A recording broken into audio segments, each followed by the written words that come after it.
China की army उतनी battle hardened नहीं है।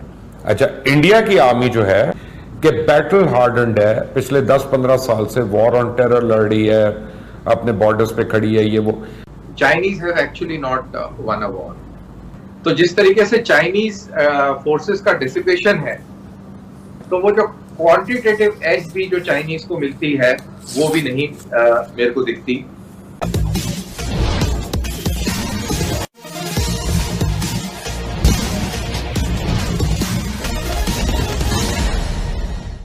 भारत से लगातार 4 युद्ध हारने के बाद पाकिस्तान के लोगों की यह स्वाभाविक इच्छा होती है कि उनकी तरह भारत भी हार का सामना करे, क्योंकि पाकिस्तान को अच्छी तरह पता है कि वह खुद तो भारत के साथ कभी भी किसी भी मुकाबले में विजयी नहीं हो पाएंगे। लिहाजा ख्वाब में ही सही वे चाहते हैं कि भारत चीन का युद्ध हो और भारत को चीन से शिकस्त खानी पड़े, पर शायद उनका यह ख्वाब हकीकत में कभी भी नहीं बदल पाएगा। 1 महीने पूर्व अमेरिका के एक स्टडी रिपोर्ट में यह बात सामने आई है कि भारत की एयरफोर्स के सामने चीन की एयरफोर्स नहीं टिक पाएगी, क्योंकि लद्दाख घाटी में जो मुकाबला होगा उसकी भौगोलिक स्थिति ऐसी है कि वहाँ एयरफोर्स का ही ज़्यादा उपयोग होगा। आज की इस चर्चा में उसी स्टडी रिपोर्ट के निष्कर्ष के आधार पर सिलसिलेवार ढंग से यह बताया गया है कि भारत को कैसे बढ़ोतरी हासिल है। आइए सुनते हैं आगे की परिचर्चा।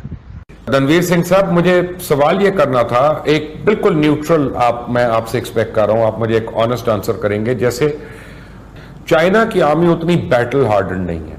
अच्छा, इंडिया की आर्मी जो है कि बैटल हार्डन्ड है, पिछले 10-15 साल से वॉर ऑन टेरर लड़ रही है, अपने बॉर्डर्स पे खड़ी है, ये वो। लेकिन जो लॉजिस्टिक सपोर्ट चाहिए, जिस तरह चाइना के पास है कि हर चीज की फैक्ट्री अपने अंदर है, उनको ना रशिया से लेना है, ना किसी और से लेना है, ना इजराइल से लेना है, तो वहां पे सडनली एक आपका गैप्स आते हैं। तो in case of a conflict, what is a real outcome और a natural outcome that you सी?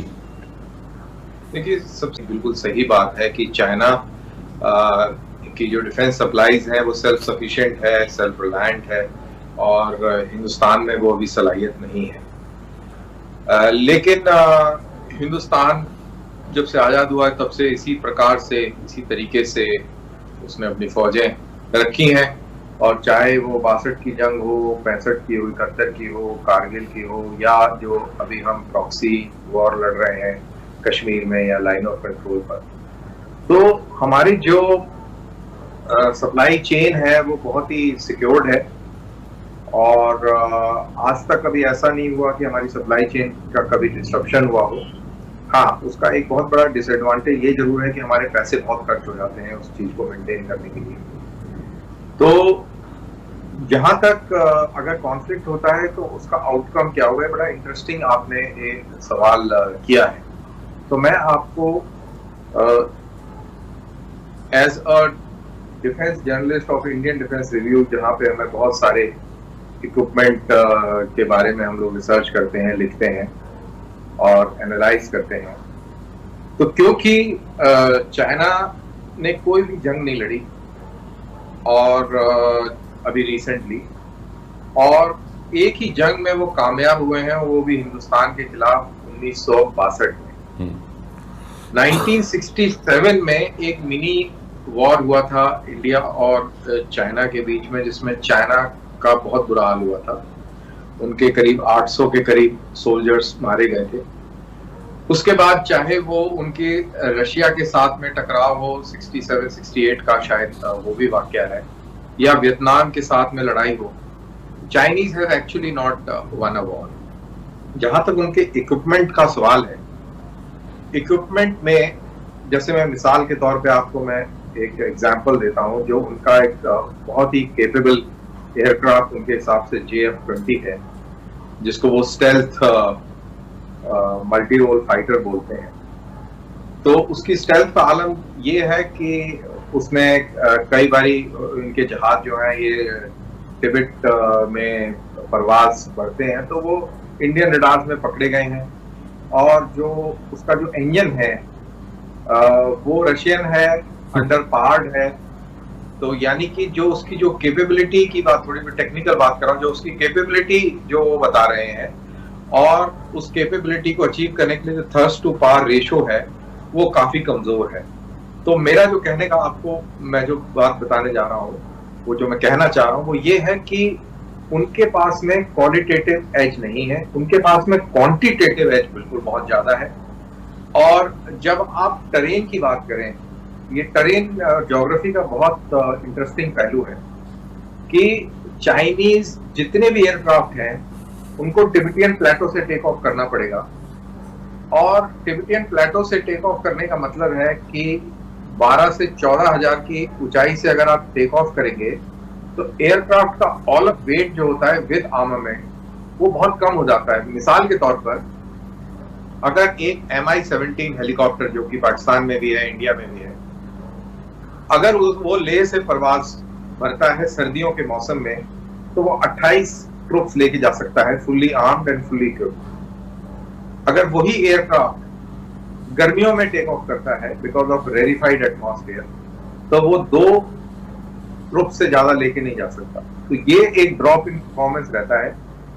और अगर चाइनीज जिंगजियांग से या यूनान से जो उनकी यूनान प्रोविंस से अगर टेक ऑफ करते हैं और इंडियन टारगेट्स को एंगेज करने के लिए आते हैं तो उनका फ्लाइंग टाइम और जो एक्सपोजर है वो टाइम इतना ज्यादा बढ़ जाता है कि वो एडवांटेज जो है डिसएडवांटेज में कन्वर्ट होता है।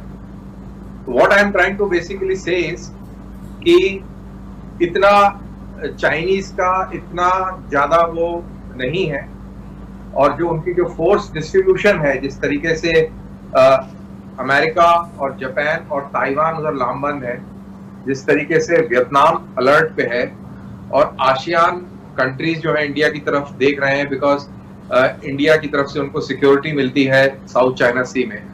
तो जिस तरीके से चाइनीज फोर्सेस का डिसिपेशन है तो वो जो क्वांटिटेटिव एज भी जो चाइनीज को मिलती है वो भी नहीं मेरे को दिखती। और बाकी आउटकम, क्योंकि मैं इंडियन सोल्जर हूं तो मैं तो यही बोलूंगा कि अगर हमारे साथ में लड़ाई होगी तो आपको पता है कर्नल साहब, मैं आपको अब एक ऐसा सवाल करने लगा हूं जो बड़ा पेनफुल होगा, लेकिन एज अ पाकिस्तानी मुझे बड़ा मजा आ रहा है उसका, क्योंकि हमारी एक लड़ाई तो है ना, अब मैं तो मानना पड़ेगा ना।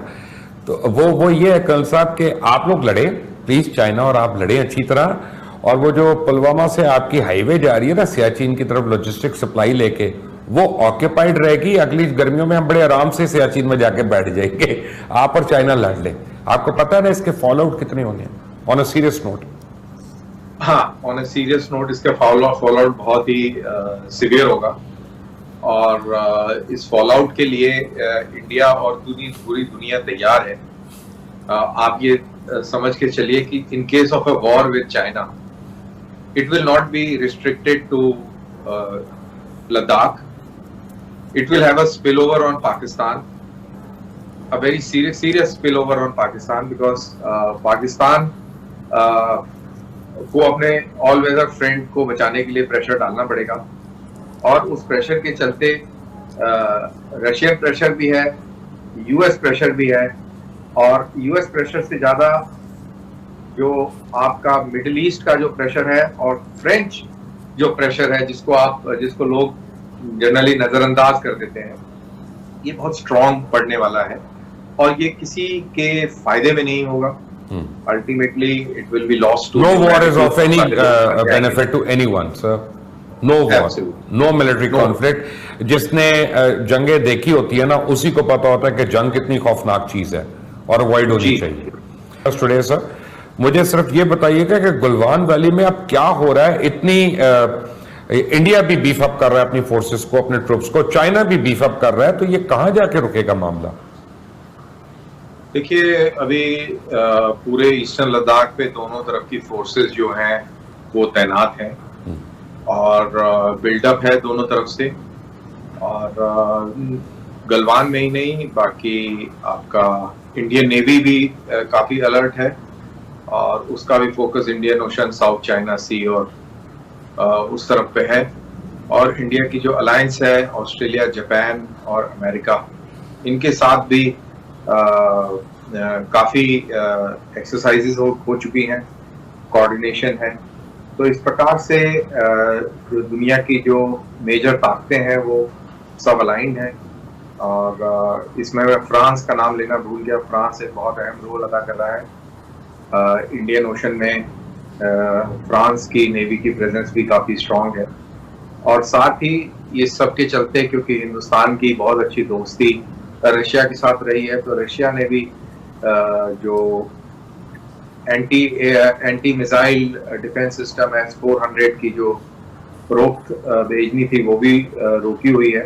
तो इस तरीके से ये पूरे खित्ते के अंदर और पूरे इलाके के अंदर फौजें लामबंद हैं। और जैसा कि आपने इंट्रोडक्शन में कहा कि हम ये किस तरफ जा रहे हैं, तो ये हम किसी कशीदगी की तरफ ही जा रहे हैं जिस हिसाब से लग रहा है, क्योंकि इंडिया ने 6 राउंड फौज मिलिट्री टू मिलिट्री कर रहे हैं चाइना के साथ, जो कि कामयाब नहीं रहे हैं। और उधर अगर आपको मालूम होगा कि एयर डिफेंस जोन जो चाइना ने इस्टेब्लिश किया था और उसका ऐलान किया था